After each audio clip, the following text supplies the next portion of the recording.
আসসালামু আলাইকুম রহমতুল্লাহ।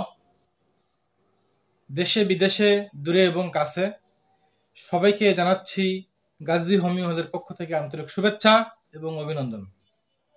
সম্মানিত দর্শক মণ্ডলী, ডাক্তার গাজী সাব্বির আহমদ নিয়মিত আপনাদের সাথে কথা বলি। আজকে হোমিওপ্যাথিক একটি মেডিসিন নিয়ে আলোচনা করব। মেডিসিন মূলত হোমিওপ্যাথিক যে মেডিসিনগুলো, এগুলো নিজেরা কিনে খাবেন না, ডাক্তারের পরামর্শ নেবেন। প্রত্যেকটি অঞ্চলে আমাদের রেজিস্টার্ড চিকিৎসক আছেন, আপনারা তাদের কাছ থেকে ডোজ এবং মাত্রাটা নির্ধারণ করে নেবেন। আমি সবসময় বলে থাকি যে রেজিস্টার্ড চিকিৎসক যারা বাংলাদেশ হোমিওপ্যাথিক বোর্ড এবং স্বাস্থ্য মন্ত্রণালয়ের আন্ডারে যারা রেজিস্টার্ড প্রাপ্ত, এই সমস্ত চিকিৎসকদের শরণাপন্ন হবেন। সম্মানিত বন্ধুরা, হোমিওপ্যাথিক মেডিসিন দিনের পর দিন মানুষের উপকার করে যাচ্ছে। এজন্য এই গ্রাহক সেবাটা কমতেছে না, দিনের পর দিন বাড়তেছে। এজন্য বাংলাদেশের বিভিন্ন অঞ্চলে আমাদের শিক্ষিত রেজিস্টার্ড চিকিৎসকগণ রয়েছেন, আপনাদের সেবায় সদা সর্বদা প্রস্তুত। আর এখন দিনের পর দিন যে অ্যালোপ্যাথিক অ্যান্টিবায়োটিকের যে রেজিস্ট্যান্স চলছে, এই রেজিস্ট্যান্স থেকে মুক্ত হওয়ার জন্য বা রেজিস্ট্যান্সের কারণেই অনেক অ্যালোপ্যাথিক ভক্তরা এখন হোমিওপ্যাথিক মেডিসিন গ্রহণ করছেন। এটা খারাপ কিছু না। অ্যালোপ্যাথি, হোমিওপ্যাথি, ন্যাচারালপ্যাথি এগুলো পাশাপাশি সহাবস্থান থাকবে, তা না হলে একটি সমাজ চলবে না। আমরা কেউ কারোর বিরোধী নই। তো এজন্য এর মধ্যে যারা হোমিওপ্যাথিক সেবা নিচ্ছেন তারাও অনেক ভালো আছেন, আলহামদুলিল্লাহ। আজকে আলোচনা করব একটি গুরুত্বপূর্ণ মেডিসিন নিয়ে। মেডিসিনের নাম হচ্ছে বিউফোরানা। বিউফোরানা এই মেডিসিনটি খুবই গুরুত্বপূর্ণ একটি মেডিসিন। এই মেডিসিন অসংখ্য ক্ষেত্রে কাজে লাগে এবং চেম্বারে রাখাই লাগে। এবং বিশেষ করে যারা বয়সপ্রাপ্ত, যাদের ইন্দ্রিয় শক্তির অনেকটাই ঘাটতি, তারা এই মেডিসিনটি আলোচনা শুনবেন A to Z, এবং এটি মেডিকেল আলোচনা। সো পজ করে শুনবেন না, তাহলে এই ইনফরমেশনগুলো বাদ পড়ে যাবে। আমি এখন আলোচনা শুরু করব, চলুন আলোচনার মূল অংশে। সম্মানিত বন্ধুরা, বিউফোরানা এই মেডিসিনটির সমনাম হচ্ছে বিউফোসিনেরিয়াম। বিউফোসিনেরিয়াম এটা হচ্ছে সমনাম। আরেকটা নাম হচ্ছে টোড, আরেকটা নাম হচ্ছে কটকটে ব্যাং। এই মেডিসিনটি কিন্তু আমাদের এই উপমহাদেশের ব্যাং থেকে প্রস্তুত করা হয়, ব্যাঙের কে প্রক্রিয়া করে তৈরি করা হয়, এই জন্য নাম হচ্ছে কটকটে ব্যাং। এই ওষুধটির উৎস তাহলে নিশ্চয়ই প্রাণীজ হবে, ব্যাং তো প্রাণী, তাহলে উৎস হচ্ছে প্রাণীজ। এই মেডিসিনটি প্রুভ করেছেন কে, একটু যদি আমরা দেখি, তাহলে এই মেডিসিনটি প্রুভ করেছেন ডাক্তার হেনক ও ডাক্তার কার্ল। এই দুইজন একত্রে, দুই বন্ধু, তারা এই মেডিসিনগুলো প্রুভ করেছেন। সম্মানিত দর্শক মণ্ডলী, আপনারা এই মেডিসিনটি সম্পর্কে যত জানবেন ততই আগ্রহ নিয়ে, কিউরিসিটি নিয়ে শুনবেন, কারণ এটি একটি অমূল্য সম্পদ। এই মেডিসিন কোথায় কোথায় কাজ করে যদি একটু দেখি। এটি স্কিনের উপরে এই মেডিসিনের কাজ চলে। স্কিনের উপরে কাজ আছে, স্নায়ুতন্ত্র, জননেন্দ্রিয় অর্থাৎ nervous system, genital system, skin, এরপরে গ্ল্যান্ড, বিভিন্ন গ্ল্যান্ডগুলোতে, বিশেষ করে লসিকা গ্ল্যান্ডগুলোতে এই মেডিসিনের কাজ রয়েছে বা কাজ করে। এখন এই মেডিসিনকে আমরা চিনব কীভাবে, কোন রোগের মেডিসিন, বা আমরা কীভাবে চিনব এই মেডিসিনটি, এইটা নিয়ে এখন কিছু কথা বলবো। কোন রোগের মেডিসিন? তাহলে যদি আমরা বলি যে মেডিসিনের একটা পরিচয় জানতে চাই সংক্ষেপে, কয়েকটি কথায় আমরা এই মেডিসিনগুলো জানবো। এক নম্বর কথা হচ্ছে এই বিউফোরানা রোগীরা হস্তমৈথুনের অদম্য ইচ্ছা এই রোগীদেরকে, এরা সবসময় সুযোগ খোঁজে, কখন হস্তমৈথুন করবে, পরিবেশ খোঁজে। তো হস্তমৈথুনের অদম্য ইচ্ছা কমানো যাচ্ছে না, হস্তমৈথুন সে এটা নেশার মতো হয়ে গেছে।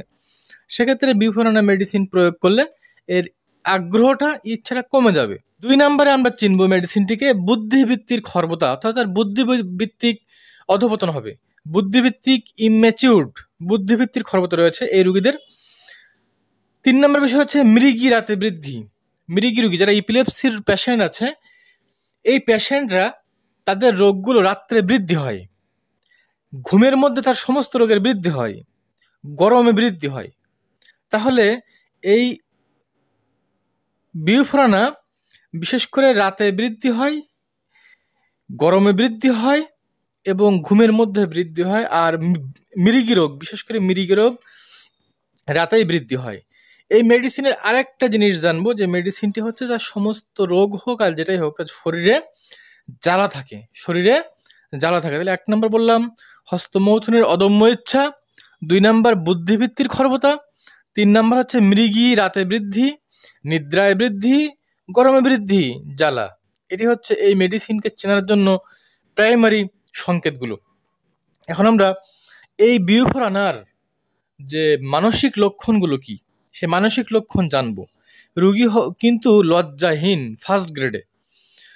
কেন্টের যে রেপার্টরি আছে সেই রেপার্টরিতে এই বিউফোরানার কিন্তু লজ্জাহীন, কোনো লজ্জা নেই। এটি কিন্তু ফার্স্ট গ্রেডের একটি মেডিসিন।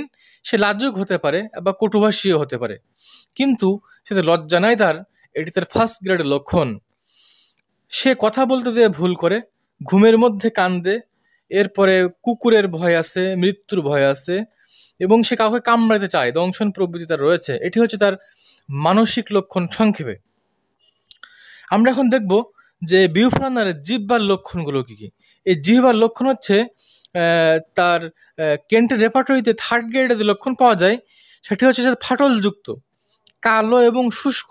তার জিহ্বা কালো, শুষ্ক এবং ফাটলযুক্ত। কার? এই বিউফোরানার রোগীদের জিহ্বা কালো, শুষ্ক এবং ফাটলযুক্ত। গঠন কেমন?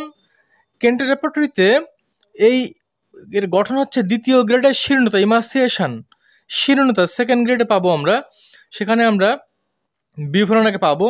এবং 3য় গ্রেডে আছে অবেসিটি, মেদপ্রবণ অবেসিটিতে এই মেডিসিন 3rd গ্রেডে আছে, এবং ইমাসিয়েশন বা শীর্ণতায় এই মেডিসিন 2nd গ্রেডে রয়েছে। এই বিউফোরানার মল কেমন বা স্টুল কেমন? 3য় গ্রেডে পাবো আমরা কেন্টের রেপার্টরিতে। স্টুল হার্ড বা স্টুল কঠিন আমরা স্টুল হার্ডে গেলে পাবো, সেখানে বিউফোরানা আছে 3rd গ্রেডে। প্রস্রাব বা মূত্র, সেখানে হালকা হলুদ দুর্গন্ধ, এগুলো দেখতে পাই আমরা। স্বপ্ন কেমন? কেন্টের রেপার্টরিতে বিউফোরানার স্বপ্ন 3rd গ্রেডে পাই আমরা, যে কর্ম বিষয়ক স্বপ্ন দেখে, ভীতিকর স্বপ্ন দেখে, সে দূর দেশে ভ্রমণ করছে এমন স্বপ্ন দেখে, ভয়ঙ্কর স্বপ্ন দেখে, এবং দুঃস্বপ্নের বিভিন্ন কাহিনী সে দেখে স্বপ্নের মধ্যে। তার ঘাম কেমন? বিউফোরানার পেশেন্টদের ঘাম হচ্ছে তেলের ন্যায় চটচটে, তেলের ন্যায় ঘাম। এটা আমরা কেন্টের রেপার্টরিতে 3rd গ্রেডে পাই।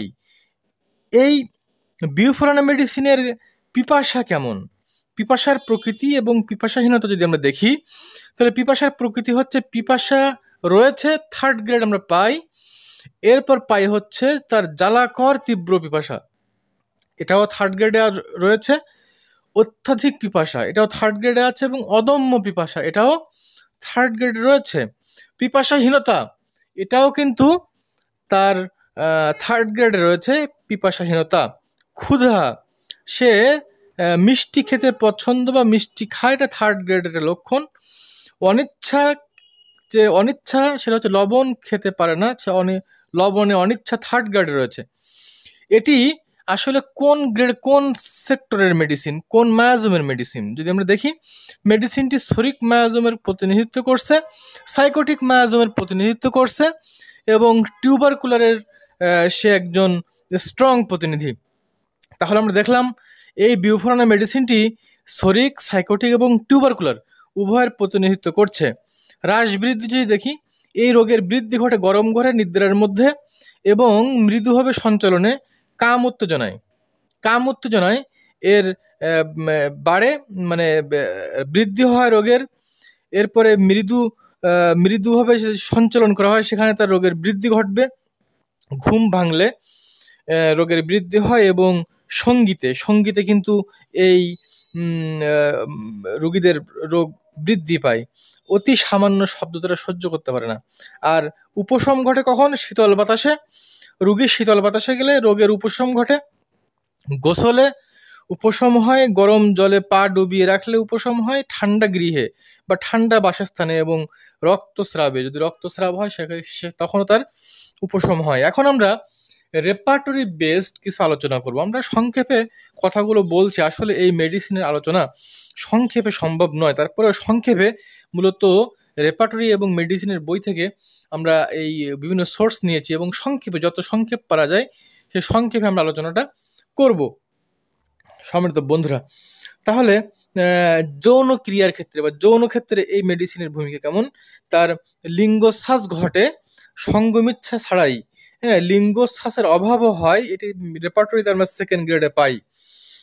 তার দ্রুত বীর্যপাত হয়, সঙ্গমে অনিচ্ছা অথবা আনন্দের অভাব হয়। রোগী যদি সঙ্গমে অনিচ্ছা হয় বা আনন্দ পায় না, সেক্ষেত্রে আমরা এই বিফোরন মেডিসিনটি প্রয়োগ করব।